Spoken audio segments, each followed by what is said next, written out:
नमस्कार दोस्तों, आज बात करते हैं एक बहुत ही बढ़िया न्यूज पर जो कि भारतीयों को गर्व से भर देगी। म्यांमार के लोग कह रहे हैं, may God bless India and it's leadership, यानी भगवान भारत को और उसकी लीडरशिप को का भला करें।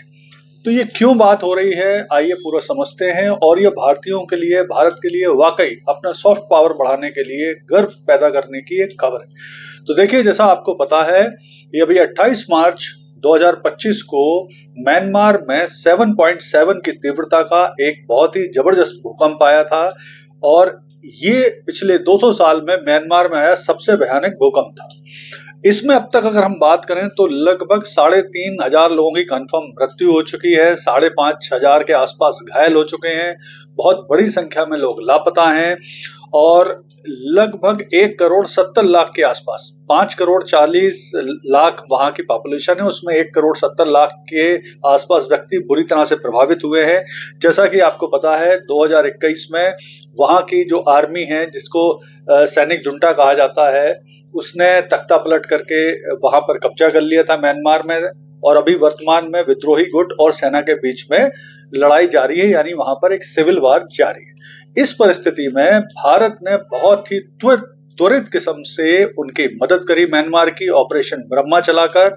इस बात की प्रशंसा इस समय पूरे म्यांमार के मीडिया, लोग, बुद्ध मॉन्क सभी लोग कर रहे हैं। तो आइए इसको समझते हैं। तो देखिए क्या है, भारत उन प्रमुख देशों में है, बल्कि वो पहला देश है जिसने बहुत बड़ी मात्रा में म्यांमार की सहायता करने के लिए अपनी आर्मी और नेवी को वहां पर लगाया। तो बड़ी संख्या में वहां पर सहायता दी। तो जो सहायता का स्केल है पहले वो समझ लेते हैं।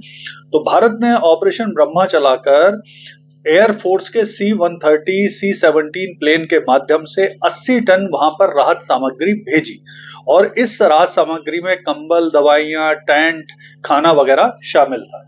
इसी तरह से भारतीय जो नेवी है, इंडियन नेवी है, उसने अपने INS सतपुड़ा और सावित्री के माध्यम से 52 टन राहत सामग्री भेजी, जिसमें कि पानी, कपड़े वगैरह शामिल थे। इसके अलावा 80 सदस्यों का जो NDRF की टीम है, नेशनल डिजास्टर रिलीफ फोर्स, वो भी वहां पर राहत और बचाव कार्य में लगी हुई है।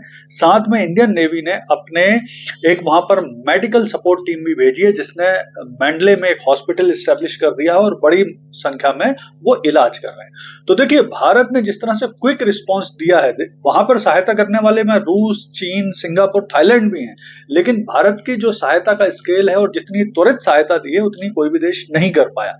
इसलिए म्यांमार का जो मीडिया है, आम लोग हैं, वहां पे बहुत सारे वीडियो वायरल हैं जो मुक्त कंठ से भारत सरकार और लीडरशिप की प्रशंसा कर रहे हैं। यहां यह बात समझना भी आवश्यक है कि वर्ष 2021 में जब तख्ता पलट हुआ था म्यांमार में, तब से मोदी जी ने वहां के जो सैन्य शासक हैं उनसे बात नहीं करी, लेकिन इस आपदा में वहां के सैन्य शासकों से बात की और म्यांमार को सहायता दी। भारत की सहायता इस मायने में भी बहुत इंपॉर्टेंट है कि भारत ने सैन्य, जो वहां की वर्तमान सरकार है, उसके साथ साथ जो विद्रोही गुट हैं, दोनों के साथ कोऑर्डिनेट करके प्रॉपर सहायता प्रदान कर रहे हैं, जिससे जो पीड़ित लोग हैं उन तक सहायता पहुंच रही है।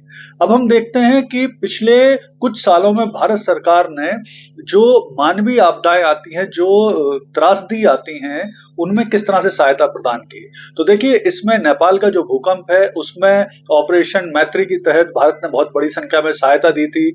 सबसे बड़ी सहायता तो भारत ने जो कोविड है उसके समय वर्ष 21-22 में ऑपरेशन वैक्सीन मैत्री के अंतर्गत दुनिया के 96 देशों को वैक्सीन प्रदान की।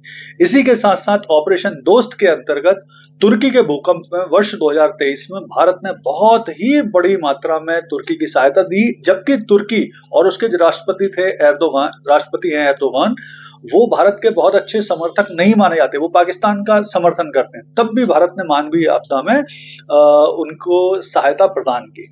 इसी तरह से चाहे आसपास के देशों में आए हुए जो विभिन्न साइक्लोन होते हैं, उनमें सहायता की बात की जाए तो भारत निरंतर सहायता करता रहता है। अब हम देखते हैं कि आखिर इस सहायता से भारत को फायदा क्या है और भविष्य में क्या करने वाले हैं। तो देखिए, जो विदेश मंत्री एस जयशंकर जी, उन्होंने कहा है कि वो सिचुएशन को मॉनिटर कर रहे हैं और जो भी आगे आवश्यकता पड़ेगी उस तरह से म्यांमार की सहायता की जाती रहेगी, आगे भी बड़े स्तर पर सहायता करेंगे। और इस सहायता से भारत को जो सबसे बड़ा फायदा होता है, भारत का सॉफ्ट पावर बढ़ता है, भारत के प्रति जो सहानुभूति है पूरी दुनिया में बनती है, जिसका विशेष फायदा भी मिलता है। जैसे अफगानिस्तान में जो भारत ने मदद की, तो अफगानिस्तान के लोगों में भारत के प्रति बहुत सहानुभूति है, तुर्की के लोगों में भी भारत के प्रति सहानुभूति है। बस आवश्यकता इस बात की है कि भारत की जो नीति है वसुधैव कुटुंबकम, उसे भारत निरंतर आगे भी बढ़ाता रहे, अपने सॉफ्ट पावर को बढ़ाए और भारतीयों को गर्व करने का अवसर देता रहे। धन्यवाद।